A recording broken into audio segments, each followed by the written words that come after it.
ಅರ್ಕಲ್ಗೂಡು ಪಟ್ಟಣದ ಪೇಟೆ ಸರ್ಕಾರಿ ಪ್ರಾಥಮಿಕ ಶಾಲೆಯಲ್ಲಿ ಬಿಸಿಯೂಟ ಯೋಜನೆಯಡಿ ಮಕ್ಕಳಿಗೆ ಪ್ರತಿದಿನ ಮೊಟ್ಟೆ ನೀಡುವ ಬದಲು ಬಾಳೆಹಣ್ಣು ವಿತರಿಸುವ ವಿಚಾರ ವಿವಾದಕ್ಕೆ ಕಾರಣವಾಗಿದೆ. ಈ ಕುರಿತು ಕ್ಷೇತ್ರ ಶಿಕ್ಷಣಾಧಿಕಾರಿ ಕೆಪಿ ನಾರಾಯಣ ಶಾಲೆಗೆ ದಿಢೀರ್ ಭೇಟಿ ನೀಡಿ ಪರಿಶೀಲನೆ ನಡೆಸಿ ಮುಖ್ಯ ಶಿಕ್ಷಕರನ್ನು ತರಾಟೆಗೆ ತೆಗೆದುಕೊಂಡಿದ್ದಾರೆ. ಅರ್ಕಲ್ಗೂಡು ಪಟ್ಟಣದ ಪೇಟೆ ಸರ್ಕಾರಿ ಪ್ರಾಥಮಿಕ ಶಾಲೆಯಲ್ಲಿ ಬಿಸಿಯೂಟ ಯೋಜನೆಯಡಿ ಮಕ್ಕಳಿಗೆ ಪ್ರತಿದಿನ ಮೊಟ್ಟೆ ನೀಡಬೇಕಿದ್ದರೂ ಅದರ ಬದಲಿಗೆ ಬಾಳೆಹಣ್ಣು ವಿತರಿಸಲಾಗುತ್ತಿತ್ತು.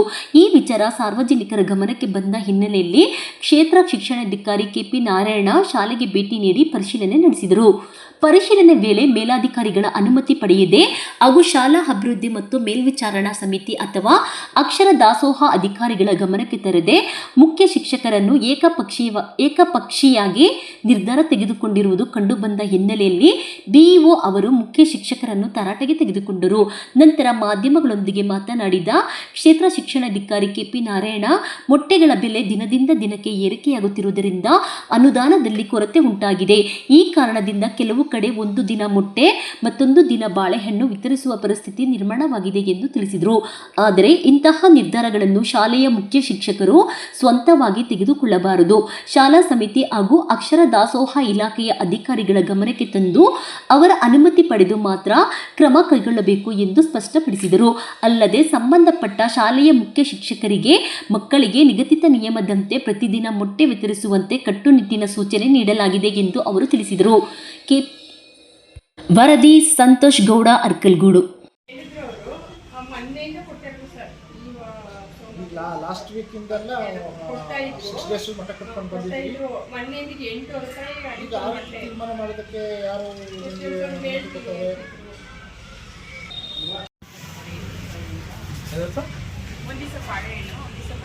ಹೆಡ್ ಮಾಸ್ಟರ್ ಕರೆದು 6 ದಿನ ಮಟ್ಟ ಕೊಡ್ತಾ ಇಲ್ವಾ? 6 ದಿನ ಮೊಟ್ಟೆ ಕೊಡ್ತಾವ್ರ? ಮಕ್ಕಳಿಗೆ 6 ದಿನ ಮಟ್ಟ ಕೊಡ್ತಾ ಇದ್ರೆ ನಮ್ಮ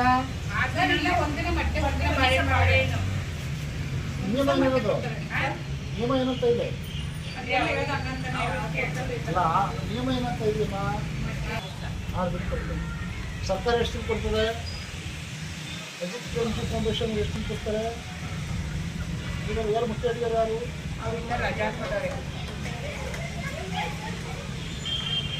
ಬೇರೆ ಊಟಕ್ಕೆಲ್ಲ ಮೆನ್ಯೂ ಲಿಸ್ಟ್ ಪಲಾವ್. ಬುಧವಾರ ತಿಳಿ ಸಾರು, ಪಲ್ಯ, ಅನ್ನ ಸಾಂಬಾರು. ಅನ್ನ ಸಾಂಬಾರು. ಗುರುವಾರ ಅನ್ನ ಸಾಂಬಾರು. ಶುಕ್ರವಾರ ಬಿಸಿ ಬಿಡಬಾರ್ದು. ಶನಿವಾರ ಶನಿವಾರ ಪಲಾವು. ಗೋಧಿ ಅಂದರೆ ಗೋಧಿ ಮುದ್ದೆ ಮಾಡ್ತೀವಿ.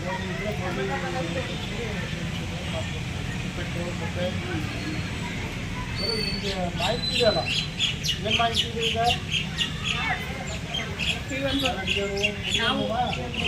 ನಿಮಗೆ ಮಾಹಿತಿ ಇದೆ. ಏನು ಮಾಹಿತಿ ಇದೆ? ವಾರದ 6 ದಿನವೂ ಮೊಟ್ಟೆ ಕೊಡಬೇಕು ಅನ್ನೋ ನಿಯಮ ಇದೆ. ಹೆಡ್ ಮಾಸ್ಟರ್ ಗಮನಕ್ಕೆ ತಂದ್ರ? ಹೇಳ್ತೀವಿ ಸರ್. ಅವ್ರಿಗೆ ಹೇಳಿದ್ದೀರಾ? ಮುಖ್ಯ ಅಡಿಗೆಯವ್ರು ಯಾರು? ಇಲ್ಲ, ಅವರು ರಜಾ ಮಾಡ್ಕೊಂಡವ್ರೆ. ಅವ್ರು ಹೆಡ್ ಮಾಸ್ಟರ್ ಗಮನಕ್ಕೆ ನೀವು ತರಬೇಕು ಆಯ್ತು. ಅಲ್ವಾ ಸರ್? ವಾರದ 6 ದಿನವೂ ಮೊಟ್ಟೆ ಕೊಡಬೇಕಾಗಿರ್ತದೆ. ಮಕ್ಕಳೆಲ್ಲ ಕೇಳ್ತಾರೆ, ಪೋಷಕರು ಕೇಳ್ತಾರೆ, ಮೊಟ್ಟೆ ಕೊಡಬೇಕು ಅಂತ ಹೇಳ್ಬೇಕು. ಹೇಳ್ತೀವಿ. ಆಯ್ತಾ? ಆಯಿತಾ? ನನ್ನ ಗಮನಕ್ಕೆ ತಂದಿದ್ದೀರಾ? ಇಲ್ಲ, ಯಾಕೆ ತಂದಿಲ್ಲ ನನ್ನ ಗಮನಕ್ಕೆ? 6 ದಿನ ಮೊಟ್ಟೆ ಕೊಡಬೇಕು. ಆಯ್ತು, ಹೇಳ್ತೀವಿ. ನಿಯಮ ಸರ್ಕಾರದ ಕಾನೂನು. ಹೆಡ್ ಮಾಸ್ಟರ್ ಬಂದು ನಾನು ಭೇಟಿ ಮಾಡೋಕ್ಕೆ ನಿನ್ನೆ ಮೊನ್ನೆ ಅಂದಲ್ಲ, ಹೋದ ವಾರ 15 ನೀವೇ ಪರ್ಚೇಸ್ ಮಾಡ್ತೀರಾ? ಮತ್ತೆ ಬಾಳೆಹಣ್ಣು ಕೊಟ್ಟಿದ್ದೀರಿ. ನೀವೇ ಪರ್ಚೇಸ್ ಮಾಡ್ತೀರಾ? ಇಲ್ಲ ಅಕ್ಷರ ದಾಸೋಹದಿಂದ ಮಟ್ಟ ಪರ್ಚೇಸ್ ದುಡ್ಡು ಕೊಡ್ತಾರೆ? ನೀವು ಡೈರಿ ಬರ್ತಾರೆ ಸರ್ಕಾರದಿಂದ ಕೊಡ್ತಾರೆ. ಸರ್ಕಾರದಿಂದ 5 ರೂಪಾಯಿ ಕೊಡ್ತಾರೆ. ಮೊಟ್ಟೆ ಎಷ್ಟು ಹೇಳುತ್ತೆ ಸರ್? STMCನೇ ಇಲ್ಲ ಸರ್. STMC ಮುಗಿದೋಗಿದೆ, ಮತ್ತೆ ಹೊಸದಾಗಿ ಆಯ್ಕೆ ಆಗಿಲ್ಲ. ಮೊನ್ನೆ ಆಯಿತು, ಆಯ್ಕೆ ಆಗಿದೆ. ಅಧ್ಯಕ್ಷರಿಂದ ಈಗಲೂ ಮಾಡ್ಕೊಳ್ಳೋಣ ಅಂತ ಮಾಡ್ಕೊಂಡಿದ್ದೀವಿ. ಪ್ರೆಸಿಡೆಂಟ್ ಆಯ್ಕೆ ಮಾಡ್ತಾರೆ ಆಗಿದೆ. ಪ್ರೆಸಿಡೆಂಟು 3 ಜನ ಖಾಲಿಯಾಗಿದ್ರು. ಈ ಜೂನ್ ಮೀಟಿಂಗಲ್ಲಿ, ಜುಲೈ ಮೀಟಿಂಗಲ್ಲಿ ಎಲ್ಲ ಮಾಡ್ಕೊಳ್ಳೋಣ ಅಂತ ಅಧ್ಯಕ್ಷರ ಮಾಡ್ಕೊಂಡು ಈ ಜುಲೈ ಮೀಟಿಂಗಲ್ಲಿ ಮುಂದಿನ ಶನಿವಾರ ಮಾಡ್ಕೊಳ್ಳೋಣ ಅಂತ ಮಾಡ್ಕೊಂಡಿದ್ದೀವಿ. ಹೆಡ್ ಮಾಸ್ಟರ್ ನಂಬರ್ ಭೇಟಿ ಮಾಡ್ತಾರೆ ಅಲ್ಲ, ಹತ್ರ ಹೆಡ್ ಮಾಸ್ಟರ್ ಬಂದ್ರ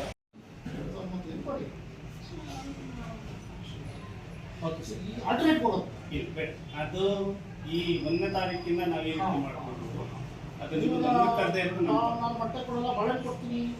ಅದಕ್ಕೆ ನಿಯಮದಲ್ಲಿ ಅವಕಾಶ ಇಲ್ಲ, ಅದು ನಿಯಮ ಇಲ್ಲ. ಇವತ್ತು ಒಂದು ಲೆಕ್ಕ ತೋರಿಸ್ತೀನಿ ಸರ್. ಆಯ್ತು, ತೊಂದರೆ ಇಲ್ಲ. ಈಗ ನನಗೆ ಅದು ಅರ್ಥ ಆಯ್ತು. ರೇಟ್ ಹೆಚ್ಚಾಯ್ತಾ, ಒಂದು ವಾರದ ರೇಟ್ ಬರ್ತಾ ಇವತ್ತು 252 ರೂಪಾಯಿ ಮಟ್ಟ ಕೊಡ್ತೀವಿ. ಇವತ್ತಿನ ಮಟ್ಟ ರೇಟ್ ಇಟ್ಟು ಅಲ್ಲಿ ತಂದಿರ್ತೀವಿ. ಅಲ್ಲಿ ನಿಮ್ಗೆ ಲಾಸ್ ಆಗಿದ್ದು ಎಷ್ಟು, ಕೈಯಿಂದ ಹಣ ಎಷ್ಟು ವ್ಯಯ ಆಗುತ್ತೆ ಅದನ್ನು ನಾಳೆ ಒಂದು ವಾರದ ಸರಾಸರಿ ಮಾಡ್ತೀವಿ. ಆ ಒಂದು ವಾರಕ್ಕೆ 2,000 3,000 ಎಷ್ಟು ನಿಮಗೆ ಕೊರತೆ ಬಂತು, ಅದು ಒಂದು ತಿಂಗಳಿಗೆ ಎಷ್ಟಾಯಿತು ಅದಷ್ಟನ್ನು ನಮಗೆ ಇರುವ ಸಾಧ್ಯವಾದ ಹಣದಿಂದ ಅವಕಾಶ ಮಾಡಿಕೊಡಿ. ಬಾಳೆಹಣ್ಣಿಗಿಂತಲೂ ಮೊಟ್ಟೆಯಲ್ಲಿ ಪೌಷ್ಟಿಕಾಂಶ ಜಾಸ್ತಿ ಇದೆ, ಮೊಟ್ಟೆ ತಿನ್ನಿಸಿ ಅಂತಲೇ ಹೇಳಬೇಕು. ಯಾರು STMC ಅವರು ಮೊಟ್ಟೆನ ಕೊಡೋದು ಬೇಡ ಅಂತ ಹೇಳುವ ಅಧಿಕಾರ STMC ಅವರು ಸರ್ಕಾರದ ಯೋಜನೆಗಳನ್ನು ಪ್ರೋತ್ಸಾಹಿಸಿ ಅವರು ಹೇಳಬೇಕು. ಆ ಥರ ಹೇಳ್ಬೇಕು. ಆ ರೀತಿಯೆಲ್ಲ ಇರ್ತದೆ. ಎಲ್ಲರಿಗೂ ವಿಷಯ ಗೊತ್ತಿದೆ. ಅಂದರೆ ಕಡ್ಡಾಯವಾಗಿ ವಾರದ 6 ದಿನವೂ ಕೂಡ ಮೊಟ್ಟೆಗಳನ್ನು ಕೊಡಬೇಕು ಅನ್ನುವಂಥದ್ದು ಇಡೀ ರಾಜ್ಯದಾದ್ಯಂತ ಇರುವಂಥ ಒಂದೇ ಕಾನೂನು. ಎಲ್ಲರಿಗೂ ಗೊತ್ತಾಗಿದೆ, ಎಲ್ಲ ಕಾನೂನು ಇದೆ. ಬಟ್ ಸಂಸ್ಥೆ ಮುಖ್ಯಸ್ಥರುಗಳ ಬದಲಾವಣೆ ಇಲ್ಲ STMCಯಿಂದ ಬದಲಾವಣೆ ಆದಾಗ ಏನು ಮಾಡೋದು? ಹಿಂಗೆ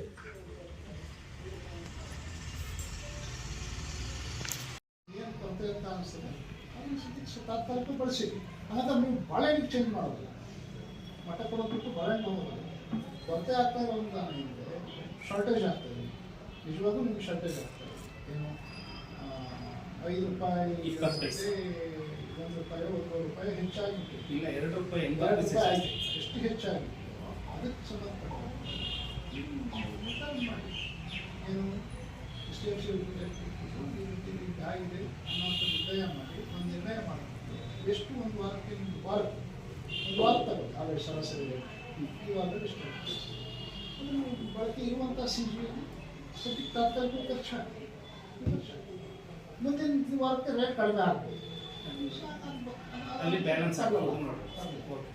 ಯಾವ ವಾರದಲ್ಲಿ ಹೆಚ್ಚುವರಿ ಆಯಿತೋ ಆ ವಾರದ ಹೆಚ್ಚುವರಿ ಸಾಧ್ಯವಾಗಿ ಹೆಚ್ಚುವರಿ ಖರ್ಚು ಈ ಥರದ್ದು ಮಾಡೋದು ನಾನು ಆಲ್ಟರ್ನೇಟ್ ಹೋಗೋದಿಲ್ಲ. ಆಲ್ಟರ್ನೇಟ್ ಅಂದರೆ ಹೋಗುತ್ತೆ. ಯಾಕೆ ಹೋಗ್ಬಾರ್ದು? ನಿಯಮ ಅಂದರೆ ನಿಯಮದಂತೆ ಹೋಗಿದ್ರೆ ನಮಗೆ ರೇಟ್ 11,000 ಹೆಚ್ಚಾಗಿದೆ. ರೂಪಾಯಿ. ಒಂದು ವಾರದ ಉಳಿಯ ರೇಟ್ ಗಮನಿಸ್ತೀವಿ. ಅಂದರೆ ಅದು ಮತ್ತೆ ಒಂದೇ ಥರ ಇರಲ್ಲ. ಹೆಚ್ಚಾಗ್ತದೆ, ಒಂದು ಆಗ್ತದೆ, ಏನು ತೊಂದರೆ ಅಂತ ಅನಿಸ್ತದೆ ಅದನ್ನು ಸದ್ಯಕ್ಕೆ ತಾತ್ಕಾಲಿಕ ಬಳಸಿ. ಹಾಗಾದ್ರೆ ನೀವು ಬಾಳೆಹಣ್ಣಿಗೆ ಚೇಂಜ್ ಮಾಡೋದಿಲ್ಲ, ಮೊಟ್ಟೆ ಕೊಡೋದು ಬಿಟ್ಟು ಬಾಳೆಹಣ್ಣು ಹೋಗೋದಿಲ್ಲ. ಕೊರತೆ ಆಗ್ತಾ ಇರೋ ಒಂದು ಏನಿದೆ, ಶಾರ್ಟೇಜ್ ಆಗ್ತಾಯಿದೆ. ನಿಜವಾಗೂ ನಿಮ್ಗೆ ಶಾರ್ಟೇಜ್ ಆಗ್ತಾಯಿದೆ. ಏನು 5 ರೂಪಾಯಿ 20 ಪೈಸೆ, 1 ರೂಪಾಯಿ 1 ರೂಪಾಯಿ ಹೆಚ್ಚಾಗಿತ್ತು. ಇಲ್ಲ 2 ರೂಪಾಯಿ 80 2 ಪೈಸೆ. ರೂಪಾಯಿ ಆಯಿತು. ಎಷ್ಟು ಹೆಚ್ಚಾಗಿತ್ತು ಅದಕ್ಕೆ ಸಂಬಂಧಪಟ್ಟ ಮಾಡಿ ಏನು STMC ಈ ರೀತಿ ಆಗಿದೆ ಅನ್ನೋಂಥ ನಿರ್ಣಯ ಮಾಡಿ ಒಂದು ನಿರ್ಣಯ ಮಾಡಬೇಕು. ಎಷ್ಟು ಒಂದು ವಾರಕ್ಕೆ ಒಂದು ವಾರ ತಗೋದು ಆಲ್ರೆಡಿ ಸರಾಸರಿ ರೇಟ್ ಈ ವಾರದಲ್ಲಿ ಎಷ್ಟು ಬಳಕೆ ಇರುವಂಥ CGಯಲ್ಲಿ ಸದ್ಯಕ್ಕೆ ತಾತ್ಕಾಲಿಕ ಖರ್ಚು ಮುಂದಿನ ವಾರಕ್ಕೆ ರೇಟ್ ಕಡಿಮೆ ಆಗ್ಬೋದು. ಅಲ್ಲಿ ಬ್ಯಾಲೆನ್ಸ್ ಆಗ್ಬೋದು ನೋಡಿ. ಯಾವ ವಾರದಲ್ಲಿ ಹೆಚ್ಚುವರಿ ಆಯಿತೋ ಆ ವಾರದ ಹೆಚ್ಚುವರಿ ಸಾಧ್ಯವಾಗಿ ಹೆಚ್ಚುವರಿ ಖರ್ಚು ಈ ಥರದ್ದು ಮಾಡೋದು ನಾನು ಆಲ್ಟರ್ನೇಟ್ ಹೋಗೋದಿಲ್ಲ. ಆಲ್ಟರ್ನೇಟ್ ಅಂದರೆ ಹೋಗುತ್ತೆ. ಯಾಕೆ ಹೋಗ್ಬಾರ್ದು? ನಿಯಮ ಅಂದರೆ ನಿಯಮದಂತೆ ಹೋಗಿದ್ರೆ ನಮಗೆ ರೇಟ್ 11,000 ಹೆಚ್ಚಾಗಿದೆ. ರೂಪಾಯಿ. ಒಂದು ವಾರದ ಉಳಿಯ ರೇಟ್ ಗಮನಿಸ್ತೀವಿ. ಅಂದರೆ ಅದು ಮತ್ತೆ ಒಂದೇ ಥರ ಇರಲ್ಲ. ಹೆಚ್ಚಾಗ್ತದೆ, ಒಂದು ಆಗ್ತದೆ, ಮೊಟ್ಟೆ ವಿತರಿಸೋದ್ರೊಳಗೆ ವ್ಯತ್ಯಾಸ ಆಗಿದೆ ಇನ್ಸ್ಟಿಟ್ಯೂಷನಲ್ಲಿ. ಈಗ ನಿಮ್ಮದು ವರದಿ ಅವ್ರದ್ದು ವರದಿ ಯಾರು ಬರಬೇಕು? ಸಾಹೇಬ್ರು ಕೇಳ್ತಾರೆ, ಅವ್ರಿಗೆ ಕೊಡಿ. ಸರ್ ಈಗ ಮೊಟ್ಟೆಗೆ 7 ರೂಪಾಯಿ 50 ಪೈಸೆ ಆಗಿದೆ ಸರ್. ಮಾಡ್ತೀವಿ ಕಡಿಮೆ ಸ್ಟ್ರೆಂತ್ ಆದರೆ ಹೆಚ್ಚು ಕಡಿಮೆ ಬ್ಯಾಲೆನ್ಸ್ ಮಾಡ್ಬೋದು ಸರ್. ಈಗ ನಮ್ಮಲ್ಲಿ ಒಂದೊಂದು ದಿವಸ 250 260 ಮೊಟ್ಟೆಯನ್ನು ಕೊಡಬೇಕಾದ ಪರಿಸ್ಥಿತಿ ಇದೆ. ನೀವು ವಾರದಾದರೂ ಮೊಟ್ಟೆ ಕೊಡ್ತಾ ಇಲ್ವಾ? 3 ದಿನ ಮೊಟ್ಟೆ 3 ದಿನ ಬಾಳೆಹಣ್ಣು ಕೊಡುವಂಥ ಇದನ್ನ STMCಯಲ್ಲಿ ಮನವರಿಕೆ ಮಾಡಿ. STMCಗೆ ಆ ರೀತಿಯ ನಿರ್ಧಾರ ಮಾಡುವ ಅಧಿಕಾರ ಇಲ್ಲ. ಇಲ್ಲ ಅವ್ರಿಗೆ ನಿರ್ಣಯ ಮಾಡ್ಕೊಳ್ಳುವಂಥ ಅಧಿಕಾರ ಇಲ್ಲ ಸರ್. ಅದೇನಾಯ್ತು ಮೊಟ್ಟೆಯನ್ನು ವಾರದ 6 ದಿನ ಕೊಡಬೇಕಾಗಿದ್ದು ಇಲಾಖಾ ನಿಯಮ ಸರ್. ಮೊಟ್ಟೆ ತಿನ್ನದೇ ಇರೋ ಮಕ್ಕಳಿಗೆ ಮೊಟ್ಟೆ ತಿನ್ನಪ್ಪ ಅಂತ ಹೇಳಿ ಫೋರ್ಸ್ ಮಾಡಿ ನಾವು ಪ್ರೋತ್ಸಾಹಿಸಬೇಕಂತ ಕೂಡ ನಿಯಮ. ಸೊ ಹೀಗಿರುವಾಗ SDMCದ ಅಧಿಕಾರವೇ ಇಲ್ಲದೆ ಇದ್ದಾಗ ನೀವು ಅದನ್ನ ನಿರ್ಣಯ ಅಂತೇಳಿ ಪರಿಗಣಿಸ್ತೀರಿ. ಸರ್ ಇದು ಸಹಾಯಕ ನಿರ್ದೇಶಕರು ಗಮನ ತಂದಿದ್ದೀರಾ ಇದನ್ನ? ಇಲ್ಲ ಸರ್, ಕರೆಕ್ಟ್ ಆಗಿ ಕೇಂದ್ರ ಶಿಕ್ಷಣಾಧಿಕಾರಿಗಳು ಗಮನ ತಂದಿದ್ದೀರಾ? ಇಲ್ಲ ಸರ್, ಇಲ್ಲ.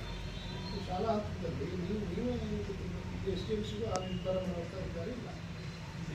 ಏನಾಗಿದೆ ಅಂದ್ರೆ ಸರ್, ನಾನು ಈಗ ಒಂದು ವಾರ ಆಯ್ತು ಸರ್, ಒಂದು ವಾರದಿಂದ ಈ ತಿಂಗಳಿಂದ ಆರಂಭ ಮಾಡಬೇಕು. ಕಳೆದ ತಿಂಗಳು ಲೆಕ್ಕಾಚಾರ ನೋಡಿದಾಗ ಈ 11,800 ರೂಪಾಯಿ ಮೈನಸ್ ಬರುತ್ತೆ ಸರ್ ಮೊಟ್ಟೆಗೆ.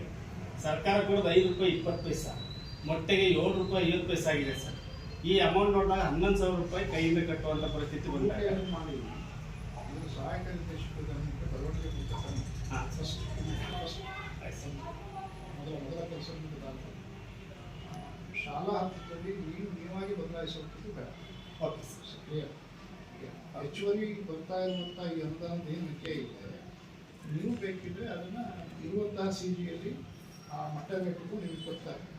ಅದರಲ್ಲಿ ಸ್ವಲ್ಪ ಹೆಚ್ಚು ಬಳಸಿ. ಸದ್ಯ ಟೆಂಪ್ರರಿ 1-2 ದಿನ 3 ದಿನಕ್ಕೆ ಸಂಬಂಧಪಟ್ಟಂತೆ ನೀವು ಬೇಕಾದ್ರೆ ಅದನ್ನು ಬಳಸಿ ಆದಮೇಲೆ ಕೂಡಲೇ ಆಫೀಸಿಗೆ ಮಾಹಿತಿ ಕೊಡಿ. Okay sir.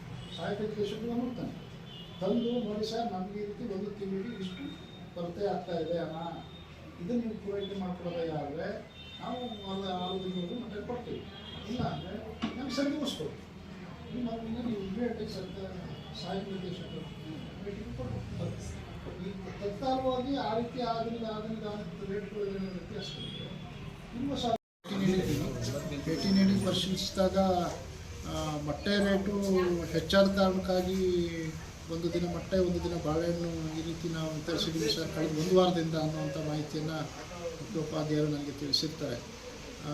ಇಲಾಖಾ ನಿಯಮಾನುಸಾರ ಈ ಕೂಡಲೇ ನಾನು ಸಹಾಯಕ ನಿರ್ದೇಶಕರನ್ನ ಕರೆದು ಈ ವಿಷಯದಲ್ಲಿ ಈ ಕೂಡಲೇ ನಾನು ಅವ್ರನ್ನ ಪ್ರಶ್ನೆ ಮಾಡಿರ್ತೀನಿ.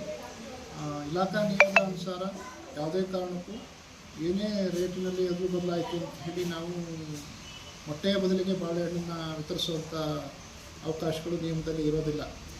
ಏನೀಗ ಮುಖ್ಯೋಪಾಧ್ಯಾಯರು ನನಗೆ ಮಾಹಿತಿಯನ್ನು ಕೊಟ್ಟಿರ್ತಾರೆ, ಆ ಪ್ರಕಾರ ಮೊಟ್ಟೆ ರೇಟು ಹೆಚ್ಚಾಗಿದ್ದರೆ ಆ ಹೆಚ್ಚಾಗಿರುವಂಥ ವ್ಯತ್ಯಯದ ಅನುದಾನವನ್ನು ಅಥವಾ ಹಣವನ್ನು ವಾರಕ್ಕೊಮ್ಮೆ ಅವರು ಕ್ರೋಢೀಕರಣ ಮಾಡಿಕೊಂಡು ಒಂದು ತಿಂಗಳಿಗೆ ಎಷ್ಟು ಹೆಚ್ಚು ಕಡಿಮೆ ಆಯಿತು ರೇಟು ಅನ್ನೋದನ್ನು, ಅದು ಲಾಸ್ ಆಗಿದ್ದು ಎಷ್ಟಾಯಿತು ಅನ್ನೋಂಥದ್ದನ್ನು ಅವರು ಮುಖ್ಯೋಪಾಧ್ಯಾಯರು ಕಚೇರಿಗೆ ವರದಿ ಕೊಡಲಿ. ಆ ಎಲ್ಲ ವರದಿಗಳನ್ನು ಕ್ರೋಢೀಕರಿಸಿ ನಾವು ನಮ್ಮ ಮೇಲಾಧಿಕಾರಿಗಳಿಗೆ, ಇಲಾಖಾ ಮೇಲಾಧಿಕಾರಿಗಳಿಗೆ ಮಾಹಿತಿಯನ್ನು ಕೊಡ್ತೀವಿ. ಆ ಮೂಲಕ ಏನು ಕೊರತೆಯಾಗಿದೆ ಅದನ್ನು ಇರುವ ಸಾಧನವಾರಲ್ಲಿ ಏನಾದರೂ ಬರೆಸ್ಕೊಳ್ಳೋದಕ್ಕೆ ಮೇಲಾಧಿಕಾರಿಗಳಿಂದ ನಮಗೆ ಆದೇಶ ಆಗಿ ಬರುವಂತಹ ಸಾಧ್ಯತೆಗಳು ಇರ್ತದೆ. ಈ ನಿಟ್ಟಿನಲ್ಲಿ ನಾನು ತಾಲೂಕಿನಾದ್ಯಂತ ಇರುವಂಥ ಎಲ್ಲ ಶಾಲೆಯ ತಿಳಿಸೋದೇನಪ್ಪ ಅಂತಂದರೆ, ಮೊಟ್ಟೆಯ ಬದಲಿಗೆ ಬಾಳೆಹಣ್ಣನ್ನು ಅಥವಾ ಇತರೆ ಆಲ್ಟರ್ನೇಟನ್ನು ಮಾಡೋದಕ್ಕೆ ಯಾವುದೇ ಇಲಾಖಾ ಅಧಿಕಾರ ಇರೋದಿಲ್ಲ. SDMCಗೂ ಕೂಡ ಇರೋದಿಲ್ಲ. ಮೊಟ್ಟೆ ಬದಲಿಗೆ ಬಾಳೆಹಣ್ಣನ್ನು SDMCಯವರು ತೀರ್ಮಾನ ಮಾಡಿಕೊಳ್ಳುವಂಥದ್ದಕ್ಕೆ ಅವಕಾಶ ಇರೋದಿಲ್ಲ. ಮೊಟ್ಟೆಯ ಪೌಷ್ಟಿಕಾಂಶಗಳನ್ನು, ಮೊಟ್ಟೆಯಿಂದ ಸಿಗ್ಬೋದಾದಂತಹ ಪೌಷ್ಟಿಕಾಂಶಗಳನ್ನು ಮಕ್ಕಳಿಗೆ ಮನವರಿಕೆ ಮಾಡಿಕೊಟ್ಟು ನಾವು ಮೊಟ್ಟೆ ತಿನ್ನೋದಕ್ಕೇ ಅವ್ರನ್ನ ಹೆಚ್ಚು ಪ್ರೋತ್ಸಾಹಿಸಬೇಕೇ ಹೊರತು ರೇಟು ಹೆಚ್ಚು ಕಡಿಮೆ ಆಯಿತು ಅನ್ನೋಂಥ ಕಾರಣ ಇಟ್ಕೊಂಡು ನಾವು ಬಾಳೆಹಣ್ಣು ಕೊಡುವಂಥದ್ದು ಅಥವಾ ಇನ್ನೇನು ಚಕ್ಕಿ ಕೊಡುವಂಥದ್ದು ಈ ಥರದಕ್ಕೆ ಯಾವುದೇ ಅವಕಾಶಗಳು ಇರೋದಿಲ್ಲ. ಸೊ ಈ ನಿಟ್ಟಿನಲ್ಲಿ ಸಹಾಯಕ ನಿರ್ದೇಶಕರು ಈ ಕೂಡಲೇ ಕಾರ್ಯಪ್ರವೃತ್ತರಾಗ್ತಾರೆ ಅಂತ ಹೇಳಿ ನಾನು ಭಾವಿಸ್ತೀನಿ. ತಾಲೂಕಿನ ಎಲ್ಲ ಮುಖ್ಯೋಪಾಧ್ಯಾಯರಿಂದ ಏನು ಕೊರತೆ ಆಗಿರ್ತದೆ ಅದರ ಕ್ರೋಢೀಕರಣವನ್ನು ಮಾಡಿ ಜಿಲ್ಲಾ ಪಂಚಾಯತ್ಗೆ ಈ ಕೂಡಲೇ ನಮ್ಮ ಮೇಲಾಧಿಕಾರಿಗಳಿಗೆ, ಉಪನಿರ್ದೇಶಕರಿಗೆ ಮತ್ತು ಜಿಲ್ಲಾ ಪಂಚಾಯತ್ ಅಕ್ಷರದಾಸೋಹ ಅವರಿಗೆ ನಾವು ವರದಿಯನ್ನು ಈ ಕೂಡಲೇ ನಾವು ಮಾಡ್ತೀವಿ. ಇನ್ನು ಮುಂದೆ ಈ ರೀತಿಯಲ್ಲಿ ಯಾವುದೇ ವ್ಯತ್ಯಯಗಳಾಗದ ಹಾಗೆ ಈ ಕೂಡಲೇ ಇವತ್ತೇ ನಾವು ಸುತ್ತೋಲೆಯನ್ನು ಹೊರಡಿಸ್ತೀವಿ. ಮಕ್ಕಳಿಂದ ಒಪ್ಪಿಗೆ ಪ್ರಮಾಣ ಪತ್ರ ಏನು ತಗೋತಾರೆ ಸರ್, ಒಪ್ಪಿಗೆ ಪ್ರಮಾಣ ಮಗು ಐಚ್ಛಿಕವಾಗಿ ಬಾಳೆಹಣ್ಣು ತಿಂತಿದ್ರೆ ಆ ಮಗು ಬಾಳೆಹಣ್ಣು ಕೊಡಬೇಕು. ನಾನು ಹೇಳ್ತಾ ಇರೋದು ಏನಂದರೆ, ಈಗ 250 ಸರಿ ಸರ್ ಕಲಿತಾ ಇದ್ದಾರೆ. ಇವ್ರಿಗೆ ಮುಖ್ಯೋಪಾಧ್ಯಾಯರ ಅಭಿಪ್ರಾಯ ಏನು ಬರ್ತಾ ಇದೆ ಅಂದರೆ, 5 ರೂಪಾಯಿ 50 ಪೈಸೆ, ಈಗ 5 ರೂಪಾಯಿ 20 ಪೈಸೆ ಮೊಟ್ಟೆ ಸರ್. 5 ರೂಪಾಯಿ 20 ಪೈಸೆ 30 ಪೈಸೆ ಸುಲಿಗೆ, 50 ಪೈಸೆ ಗ್ಯಾಸ್. ಒಂದು ಘಟಕ ವೆಚ್ಚ 6 ರೂಪಾಯಿ ಇದೆ ಸರ್. 6 ರೂಪಾಯಿ ಅದರಲ್ಲಿ 5 ರೂಪಾಯಿ 20 ಪೈಸೆ ಮೊಟ್ಟೆ. ಇವತ್ತಿನ ಮಾರ್ಕೆಟ್ ಬೇಕು ಅವ್ರು ಹೇಳ್ತಾ ಇರ್ತಾರೆ 7 ರೂಪಾಯಿ 50 ಪೈಸೆ ಇದೆ. ಈಗ ನನಗೆ 1-1.5 ರೂಪಾಯಿ ಒಂದು ಮೊಟ್ಟೆಗೆ ಕೇತ ಆಗ್ತಾ ಇದೆ. ಸರಿ ಸರ್. ಹಂಗೆ 252 ಮಕ್ಕಳಿಗೆ ಒಂದು ದಿನಕ್ಕೆ ನನಗೆ ಇಷ್ಟು ರೂಪಾಯಿ ಆಗ್ತದೆ. ಇದನ್ನು ಸರಾಸರಿಯಾಗಿ ವಾರ ತಿಂಗಳು ಈ ರೀತಿ ಯೋಚಿಸ್ಕೊಂಡ್ರೆ ಕಳೆದ ತಿಂಗಳು ನಮ್ಗೆ 11,000 ರೂಪಾಯಿ ಹೊರೆಯಾಗಿದೆ ಅಂತ ಹೇಳ್ತಾರೆ. ಈಗ ಇವರಿಂದ ಇಮಿಡಿಯೇಟ್ ಮನೆ ತಗೊಳ್ಳಿ. ಅದರಿಂದ ನಮ್ಮ ಶಾಲೆಯಲ್ಲಿ ಯಾರ್ಯಾರು ಈ ರೀತಿ ಕೋತಾ ಬಜೆಟ್ ಆಯಿತು ಅಂತ ಹೇಳ್ತಾರೆ, ಕೊರತೆ ಆಯಿತು ಅಂತ ಹೇಳ್ತಾರೆ, ಅವರಿಂದ ಮನೆ ತಗೊಳ್ಳಿ. ತಗೊಂಡು ಜಿಲ್ಲಾ ಪಂಚಾಯತಿ ಇಮಿಡಿಯೇಟಾಗಿ ಕಳಿಸೋಣ. ಆಮೇಲೆ ಇರುವ CGಯಲ್ಲಿ ಅವರೇನಾದ್ರು ಅನುಮತಿ ಕೊಟ್ಟರೆ ಇರುವ ಈಗ ಹಾಲಿ ಇರುವಂತಹ CGಯಲ್ಲಿ ಈ ಹೆಚ್ಚುವರಿ ಮೊತ್ತದ ಮತ್ತೆ ಏನಾದರೂ ಇಲ್ಲ ಸರ್, ಮೊನ್ನೆ ನಮಗೆ ADPS ಮೀಟಿಂಗ್ ಕರೆದಿದ್ರು ಸರ್. ಇದನ್ನ ಒಂದು ಅರ್ಧ ಗಂಟೆ ಚರ್ಚೆ ಮಾಡಿದ್ರು ಸರ್. ಈ ರೀತಿ ಇದೆ, 200 ಮಕ್ಕಳು ಶಾಲೆಯಲ್ಲಿ 2 ರೂಪಾಯಿಂದ ಒಂದು ದಿನಕ್ಕೆ 400 ರೂಪಾಯಿ ಹೋಗುತ್ತೆ, 300 ಇದ್ರೆ 600 ರೂಪಾಯಿ ಹೋಗುತ್ತೆ. ಇದು HM ಎಲ್ಲಿಂದ ಬರ್ಸೋದು? ಅದಕ್ಕೆ ಅವ್ರು ಹೇಳಿದ್ರು, ನಾನು ಶಾಂಕ್ಷನಿಂಗ್ ಅಥಾರಿಟಿ ಅಲ್ಲಪ್ಪ, ನಾವು ಎಂದು ಪ್ರಪೋಸಲ್ಗಳನ್ನು ಆಯುಕ್ತರವರೆಗೆ ತಲುಪಿಸ್ಬೋದು. ಮೊನ್ನೆ ಆಯುಕ್ತರು ಮಾಡಿಸಿ ಸೇವೆ ಮಾಡಿ ಮುಖ್ಯೋಪಾಧ್ಯಾಯರಿಂದ ಕೂಡಲೇ ಎಲ್ಲ ಮುಖ್ಯೋಪಾಧ್ಯಾಯರಿಗೆ ಮನೆ ತಗೊಂಡು ಕೂಡಲೇ ಜಿಲ್ಲಾ ಪಂಚಾಯತ್ ಕಳಿಸಿ. ಸರಿ, ನಮಗೆ ಹೊಟ್ಟೆ ಬದಲಿಗೆ ಬಾಳೆಹಣ್ಣು ಕೊಡುವ ಅಧಿಕಾರ ಇಲ್ಲ. ಇಲ್ಲ ಸರ್, ಇಲ್ಲ. ಯಾವ ಮುಖ್ಯೋಪಾಧ್ಯಾಯರು ಇಲ್ಲ ಸರ್. ಆಪ್ಷನ್ ಯಾರು ಮಕ್ಕಳು ಹೇಳ್ತಾರೆ ಅವ್ರಿಗೆ ಮಾತ್ರ ಬಾಳೆಹಣ್ಣು ಕೊಡುವ. ಹೌದು ಸರ್. ಹೊಟ್ಟೆ ಬದಲಿಗೆ ಬಾಳೆಹಣ್ಣು ಕೊಡುವ ಅಧಿಕಾರ ಇಲ್ಲ ನಮಗಿಲ್ಲ. ಹೌದು ಸರ್. SDMCಗೂ ಇಲ್ಲ. ಇಲ್ಲ ಸರ್, SDMC ಇಲ್ಲ ಸರ್. ಹೌದು, 6 ದಿನ ನಾವು ಮೊಟ್ಟೆ ಕೊಡಬೇಕು. ಹೌದು ಇದು ನಿಯಮ. ಹೌದು ಸರ್. ಹೊಟ್ಟೆ ತಿಂದೇ ಇರುವಂತ ಮಕ್ಕಳಿಗೆ ಒಪ್ಪಿಗೆ ಪತ್ರ ತಗೊಂಡು ಬಾಳೆಹಣ್ಣು ಕೊಡೋದು ಹೌದು. ಈಗ ನಾವು ನಿಯಮ ವೈಲೇಟ್ ಮಾಡಬೇಕು. ಇಲ್ಲ ಸರ್, ಅವ್ರೇನಂತ ಅದರಲ್ಲಿ ಸುತ್ತೋಲಿನಲ್ಲಿ ಏನ್ ಬಿಟ್ವೀನ್ ಗ್ಯಾಪ್ ಇದೆ, ಹಣದ ಅಭಾವ, ಕೋತಾ ಏನಾಗ್ತಾ ಇದೆ